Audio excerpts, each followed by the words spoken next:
आर्हत वाङ्मय में कहा गया है, निद्दम चन बहुमन्यज्जा संपहासम विवज्जये मिहो कहाहिम नर में सज्जायम्य रओसया। हमारे जीवन में स्वाध्याय का आत्मकल्याण की दृष्टि से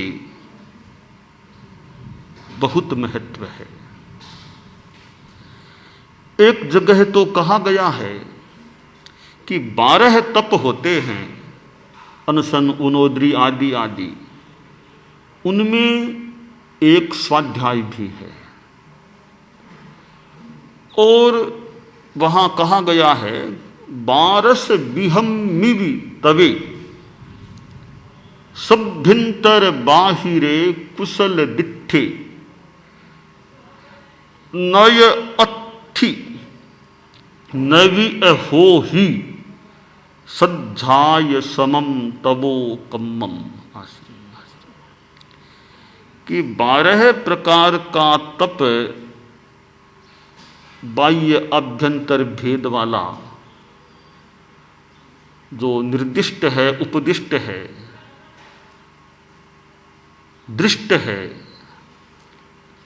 उसमें स्वाध्याय के समान दूसरा कोई तप न तो है न होगा। यानी स्वाध्याय को 12 तपों में इस श्लोक में अति महत्व दिया गया है।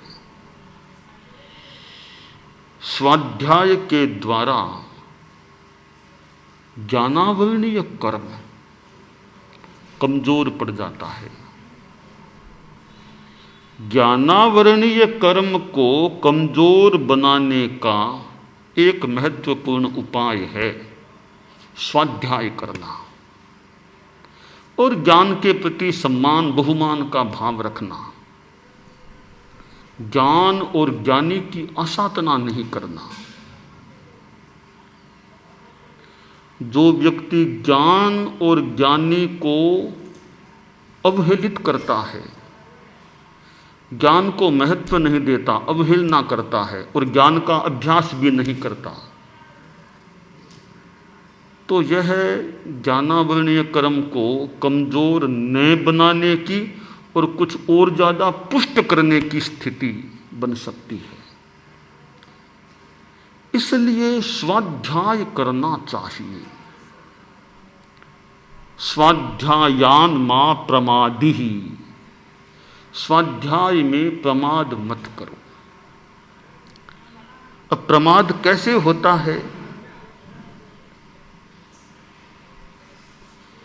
एक प्रमाद या बाधक तत्व है, जैसा शास्त्रकार ने बताया है, निद्दम चन बहुमन्यज्जा।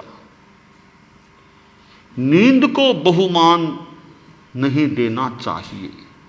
नींद ज्यादा लेंगे तो मानो स्वाध्याय में बाधा पैदा हो सकेगी। ठीक है, शारीरिक अपेक्षा के अनुसार विश्राम करना आवश्यक हो सकता है, परंतु अपेक्षा इतनी नहीं है। पर वो थोड़ा आलस्य का भाव आने से वो लेटे हैं क्या जल्दी है, वो आलस्य का भाव जुड़ जाता है।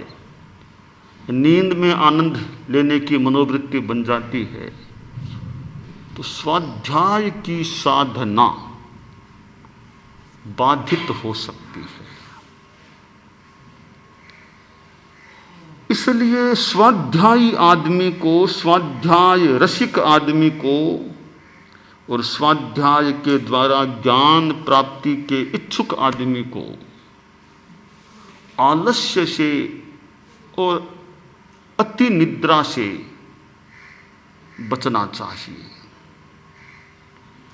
सवेरे जल्दी नहीं उठता व्यक्ति, बहुत लेट उठता है। सूर्योदय उठने के बाद होता है या सूर्योदय के बाद उठना होता है? सूर्य पहले आता है या आदमी पहले उठता है? यह एक चिंतन का विषय है। होना यह चाहिए सामान्यतया कि पहले सूर्योदय न हो, आदमी का निद्रा त्याग हो जाए, उससे पहले सूर्य का उदय न हो, यानी सूर्योदय से पहले पहले आदमी निद्रा मोक्ष, निद्रा परित्याग कर दे और यानी नींद से मुक्त हो जाए। एक यह महत्वपूर्ण सीमा रेखा है कि सूर्योदय उठने के बाद न हो,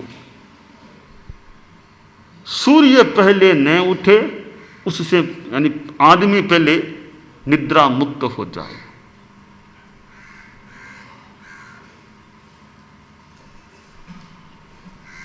उसके लिए अपेक्षित है कि दिनचर्या पर आदमी ध्यान दे।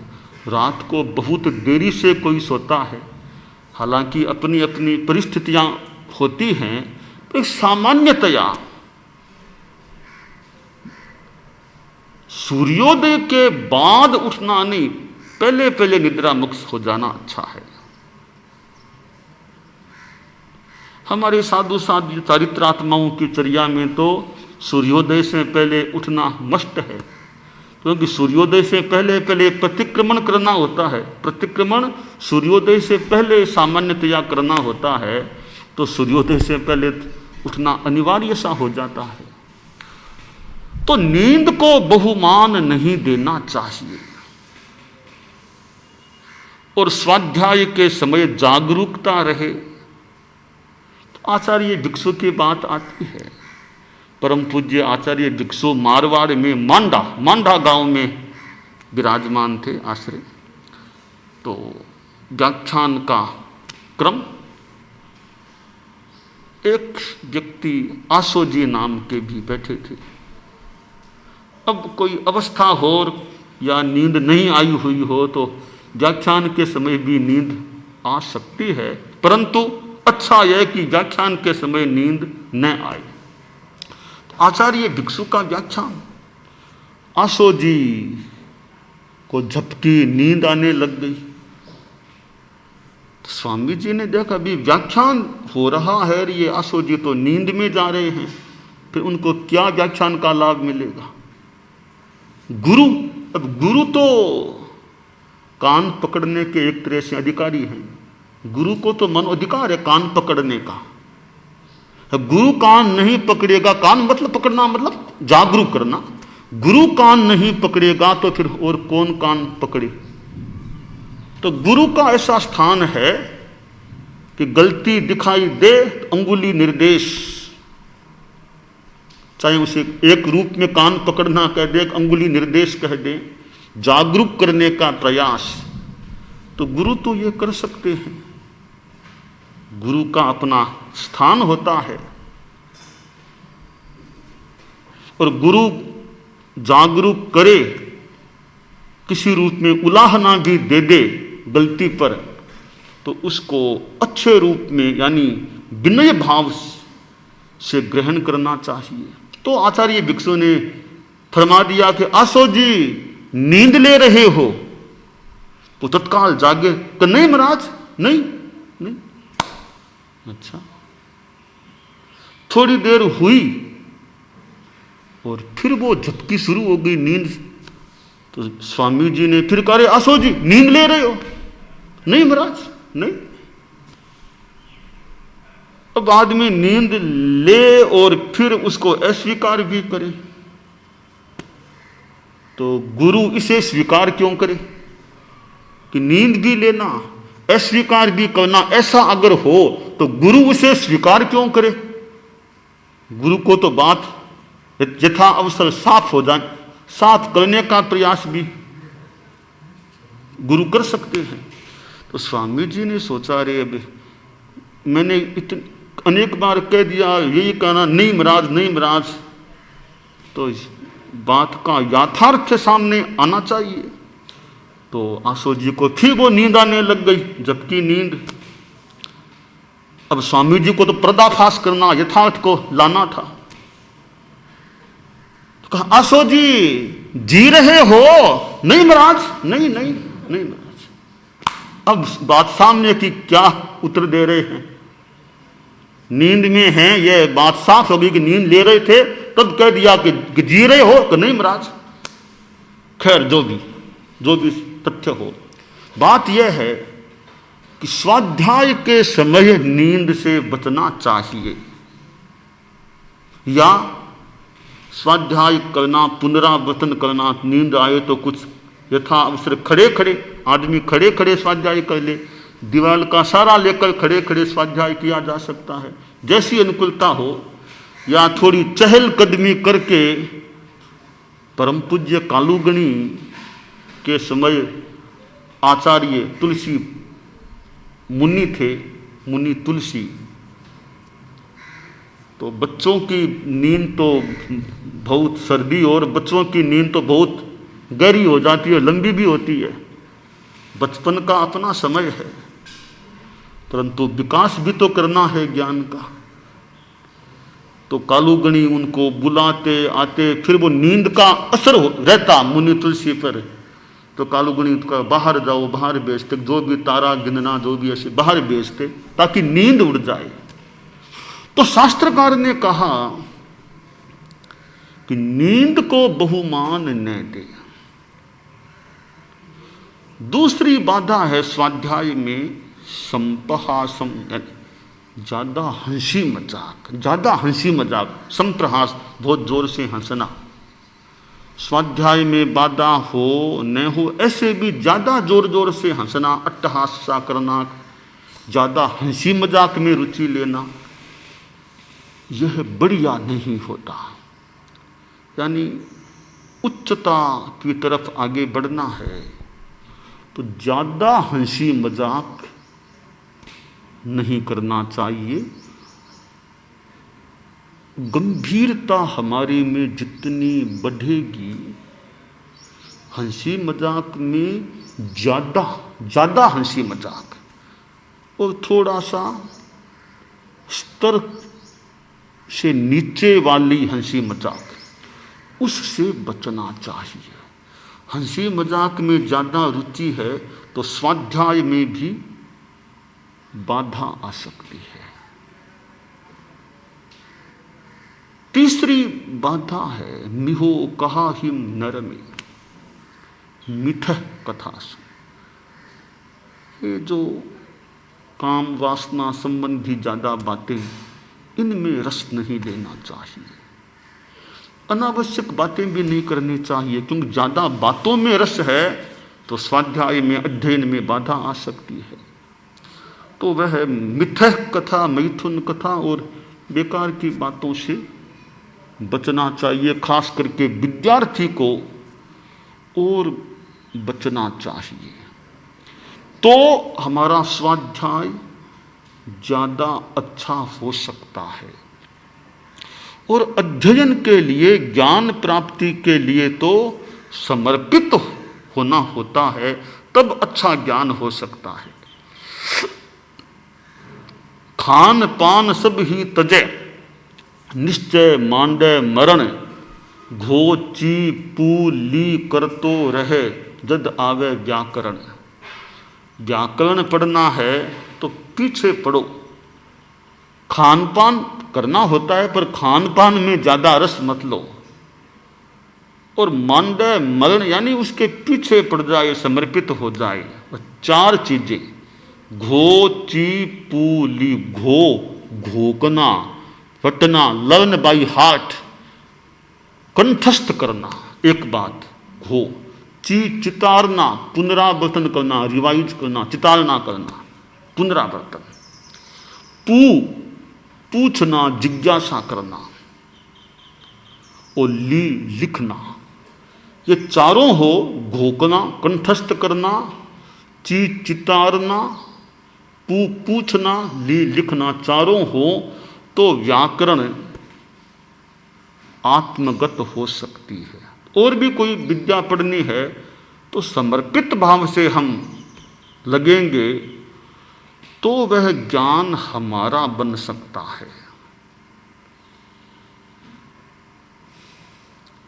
परम पूज्य गुरुदेव तुलसी ने संभवतः एक बार रात्रि में, हम संत लोग बैठे थे गुरुदेव की सेवा में, संत सभा जुड़ी हुई थी, तो फरमाया कि संतों, तुम लोगों को तत्व ज्ञान में विकास करना चाहिए, तुम लोग आगे बढ़ो, तत्व ज्ञान का विकास करो। कहा देखो हम लोग सदा थोड़े ही बैठे रहेंगे, तुम लोग विकास करो। तो गुरु की शिक्षा के भी आगे बढ़ो, ज्ञान का विकास करो। ज्ञान एक पवित्र तत्व है, पवित्र चीज है। वह पवित्र चीज विकसित हो। अतीन्द्रिय ज्ञान तो मान लो बहुत एक कुछ आगे की बात है, केवल ज्ञान तो हो जाए फिर तो कोई बात जाननी बाकी ही नहीं रहेगी, पर वो तो बहुत आगे की बात। वर्तमान में तो श्रुत ज्ञान का विकास करें, शास्त्रों आदि आदि को पढ़ करके स्वाध्याय करके ज्ञान को बढ़ाने का प्रयास करें। यह श्रुत ज्ञान जीवन की एक संपदा होती है। 8 गणी संपदाएं बताई गई हैं। गणी आचार्य, उनकी 8 संपदाएं बताई गई हैं। आचार संपदा, श्रुत संपदा, शरीर संपदा, वचन संपदा, वाचन संपदा, मति संपदा, ऐसे 8 संपदाएं हैं। तो उनमें एक संपदा है श्रुत संपदा। यह श्रुत ज्ञान, यह गणी की, आचार्य की एक संपदा होती है। तो खैर गणी आचार्य की है, और भी आम व्यक्ति भी ज्ञान संपदा, श्रुत संपदा का विकास करने का प्रयास करे, यह अपेक्षित है। आज कितना साहित्य प्राप्त है, कितना साहित्य सुलभ है, अच्छे अच्छे ग्रंथ, प्राचीन ग्रंथ भी आज प्रकाशित रूप में प्राप्त हो रहे हैं। हो सकता है कुछ वर्षों, दशकों पहले इतनी साहित्य की सुलभता भी नहीं रही हो, पर आज तो साहित्य की अच्छी सुलभता है। और आधुनिक उपकरणों ने तो और ज्यादा उनको सुलभ बना दिया है। अब तो इतनी किताबें भी न हो तो थोड़े से इन उपकरणों के माध्यम से भी कितना, इंटरनेट जैसे माध्यमों से कितना पढ़ा जा सकता है, यानी कितना सुलभ हो गया साहित्य। तो सुलभ हुआ है, उस सुलभता का लाभ यानी ज्ञान विकास का प्रयास वो हो, यह खास बात होती है। हमारे धर्म संघ में भी हम देखें, परम पूज्य गुरुदेव तुलसी के समय में कितना श्रुत का कार्य हुआ। आज आगम हमें किस प्रकार सुलभ है, तो प्राचीन संपदा है। भारत की यह एक ज्ञान संपदा विराट है। तो जैन शासन की भी यह संपदा, जो गुरुदेव तुलसी, आचार्य महाप्रज्ञ जी आदि आदि ने काम किया, काम आज भी चल भी रहा है, वर्तमान में भी कितने ग्रंथ शास्त्रों के आगमों के सामने आ गए हैं, संपादित होकर। टेक्स्ट, अनुवाद, मूल पाठ, अनुवाद, व्याख्या, टिप्पण, किस रूप में वो आगम सामने। और भी कितनी कितनी पुस्तकें, कितने ग्रंथ हमारे धर्म संघ की निश्रा में उपलब्ध हो गए हैं। तो आप लोग देखिए 24 घंटों में से जितना समय निकाल सकें, आधा घंटा घंटा और ज़्यादा जितना कि स्वाध्याय में समय लगाएं। स्वाध्यायात् ध्यान मध्यास्ताम ध्यानात् स्वाध्याय मामनेत। स्वाध्याय ध्यान संपत्त्या परमात्मा प्रकाशते। स्वाध्याय करो, फिर ध्यान कर लो, फिर स्वाध्याय कर लो, तो इस स्वाध्याय ध्यान में समय बीते।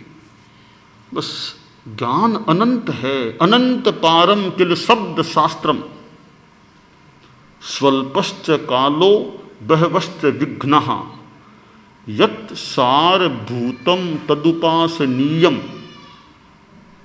हंसो यथा क्षीर मिवाम्बु मध्यात्। कि शब्द शास्त्र है यह, तो इसका तो पार नहीं है।